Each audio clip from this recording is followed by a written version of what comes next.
नमस्कार साथियों, स्वागत है आप सभी का वाईफाई स्टडी 2.0 पर। मैं हूं अंकित अवस्थी। आप हैं मेरे साथ में आज के सुबह के करंट अपडेट में, जिसमें अंदर आप जानेंगे कि किस प्रकार से अंतर्राष्ट्रीय स्तर पर भारत की साख को स्वीकार किया जा रहा है, किस प्रकार से भारतीय होने पर लोगों को अंतर्राष्ट्रीय स्तर पर गर्व हो रहा है। वहीं पर बात करें हमारे चिर प्रतिद्वंदी और कट्टर विरोधी पाकिस्तान की, तो पाकिस्तान के विद्यार्थियों के द्वारा भारतीय प्रधानमंत्री को धन्यवाद दिया जाना और साथ में अपनी एम्बेसी को कोसा जाना आज के प्रमुख खबरों के अंदर आपके साथ डिस्कस किया जाएगा। इसी के साथ साथ आज के सेशन में हम आपको अभी तक का यूक्रेन रशिया क्राइसिस अपडेट भी यहाँ पर देने वाले हैं। आइए कुछ खबरें आपको दिखाते हैं, जिससे आपको पता चलता है कि भारत ने किस प्रकार से ऑपरेशन गंगा के तहत न केवल भारत के विद्यार्थियों को अपितु भारत के अतिरिक्त पड़ोसी मुल्क बांग्लादेश, साथ में ट्यूनीशिया, नेपाल जैसे देशों के भी बच्चों को ऑपरेशन गंगा के तहत यूक्रेन से निकाला है। As per the latest update 18,000 से अधिक भारतीयों को अभी तक यूक्रेन से निकाला जा चुका है, जिसमें कि यूक्रेन के भीतर से भी लोगों को निकाला जाना शामिल है। आइए मैं आपको यहाँ पर दिखाना चाहूँगा, जिसमें कि आपको मालूम चलेगा कि किस प्रकार से बांग्लादेश की वर्तमान में जो हेड हैं, प्रमुख हैं, मुखिया हैं, जिनका नाम है शेख हसीना, उन्होंने भारत को धन्यवाद दिया है। इस बात के लिए भारत के प्रधानमंत्री को धन्यवाद दिया है कि बांग्लादेशी जो लोग यूक्रेन में फंसे हुए थे, उन्हें भी भारतीय सरकार ने बचा करके उन्हें स्वदेश वापस पहुंचाया है। ठीक इसी प्रकार से न केवल भारत ने बांग्लादेश, अपितु पाकिस्तान और नेपाल के विद्यार्थियों को भी वहां से बाहर निकाला है, ट्यूनीशिया के लोगों को भी वहां से बाहर निकाला है। आप देख सकते हैं कि बांग्लादेश की जो प्राइम मिनिस्टर हैं शेख हसीना, उन्होंने प्रधानमंत्री नरेंद्र मोदी को 9 नेशनल्स फ्रॉम यूक्रेन को सेव करने के लिए ऑपरेशन गंगा के तहत उन्हें धन्यवाद दिया है। भारत ने नेपालीज और ट्यूनीशियाई स्टूडेंट्स को यहाँ से सक्सेसफुली बाहर निकालने का काम किया है। इसी प्रकार से पाकिस्तान की एक बच्ची है जिसका नाम है आसमा साफिक, वो भी भारतीय एम्बेसी का धन्यवाद देते हुए अपना एक वीडियो मैसेज भारत सरकार के साथ शेयर की है, ANI के साथ शेयर की है। हम उसे आपके साथ में शेयर करेंगे और दिखाएंगे कि किस प्रकार से ये घटना घटित हुई।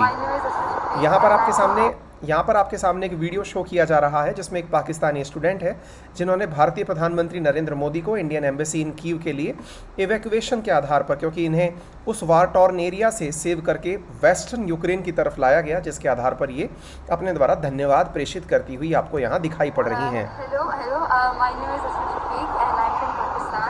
And I'm very thankful to the embassy of Indian Embassy of Kyiv for supporting us all the way here, as we were stuck in very difficult situations, and also thanking the Prime Minister of India, and thank you so much for supporting us, and hope we get home safely because of the Indian Embassy.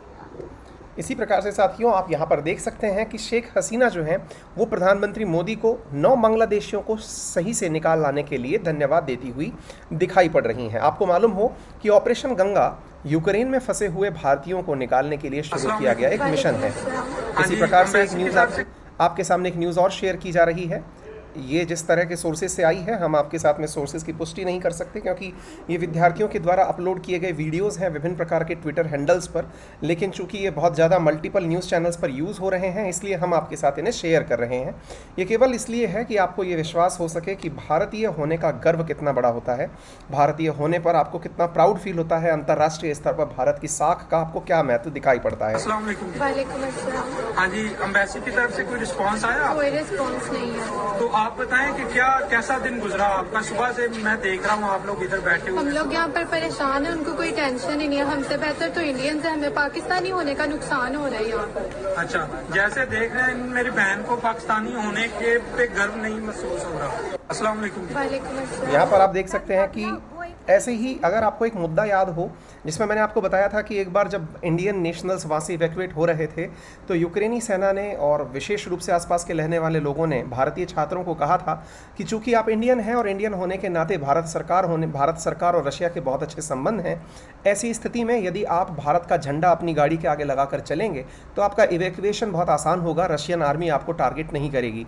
हुआ भी यही। यहाँ पर अभी ANI ने अपने द्वारा कुछ विद्यार्थियों का वीडियो जो है वो जारी किया है, जिसमें कि वो एक इंटरव्यू लेते हुए दिखाई पड़ रही हैं और वो बच्चों से ये जानना चाह रही हैं कि किस प्रकार से आपने झंडा यूज़ किया था। इवन आपको जान के आश्चर्य होगा कि यहाँ पर जो विद्यार्थी पढ़ने गए हुए थे मेडिकल साइंसेज के, उन्होंने बाकायदा खुद से झंडा कलर्स यूज़ करके वहाँ बनाया, अपनी बस के आगे लगाया और उसका उन्हें बहुत फ़ायदा भी हुआ। आप देखें एक वीडियो। दिखा दिया, वो एक तरीके से यूक्रेन में खड़ा होके भी सेफ था, तो बहुत सारे दूसरे देशों के बच्चों ने भी भारत के झंडे दिखाने शुरू कर दिए थे सेफली निकलने के लिए। कितना प्राउड है आपको इस बात का, भारत का झंडा आपके देश का झंडा है? एक्चुअली हमारे जो फ्लैट है, फ्लैट की यहाँ पर आर्मी से हमारी ऐसी बात हुई थी, तो वो कह रहे थे कि आपका जो है इंडियन फ्लैग है और आप इंडियन हो तो आपको इतनी डरने की ज़रूरत नहीं है, क्योंकि इंडिया रशिया का सब ठीक चीज़ है। तो हम लोग ने वैसी फटाफट फ्लैग अरेंजमेंट की, और जैसी हमारी बस जैसी हुई तो हम लोग ने बस के सामने 2 इंडियन फ्लैग प्रॉपर पिकेस बड़े बड़े लगा दिए ताकि हमको फ्री क्लियरेंस मिले। और एक्चुअली वो काम किया, क्योंकि इंडियन फ्लैग देखे लोगों ने देखा कि ये सब इंडियन बच्चे मेडिकल स्टूडेंट्स हैं, तो उनको हमको अलाउंस मिलता कैसे। तो इसी प्रकार से आप देख सकते हैं कि भारतीय छात्रों को लेकर के अभी तक का जो 6 तारीख का अपडेट था वो था कि 22 फरवरी तक हम 6 मार्च तक हम लोग जो है वो 16,000 इंडियंस को निकाल चुके थे, और अभी का ताज़ा अपडेट ये है कि हम 18,000 भारतीयों को यूक्रेन से सही सलामत वापस ला चुके हैं। एक वीडियो और आपके साथ साझा किया जा रहा है जिसमें कि ये पाकिस्तानी विद्यार्थी को बचाने में इंडियन छात्रों ने किस प्रकार से सहायता की। आप ये देखिए कि हम लोगों के अंदर ऑलरेडी बहुत पहले से ही ब्रदरहुड है, और हम लोग ये मानते हैं कि पाकिस्तान हमारा अपना है, थोड़ा सा रूट करके अलग हो रखा है, जल्दी ही इसे अपने साथ ले लेंगे। इस तरह के भाव शायद भारतीयों में भी बहुत अच्छे से हैं। यही कारण है कि भारतीय छात्र जहां भी इंडियंस पाकिस्तानियों से मिलते हैं तो उन्हें बहुत ही अपनत्व के साथ में ट्रीटमेंट देते हैं, और उन्हें बताते हैं कि हम सब भाई भाई हैं और एक दिन सबको एक साथ होना ही है, अखंड भारत का निर्माण ही होना है। Hello, we are Indian students from Sumy State University, Ukraine, and we've been evacuated yesterday from Sumy safely with full security, and currently we are moving towards the Leave border along with my friend from Pakistan. Hi, my name is Asman Shafiq. I'm from Pakistan, and I'm really grateful and thankful to the Red Cross Society, the Indian government, and the Indian Embassy for safely evacuating us from our places.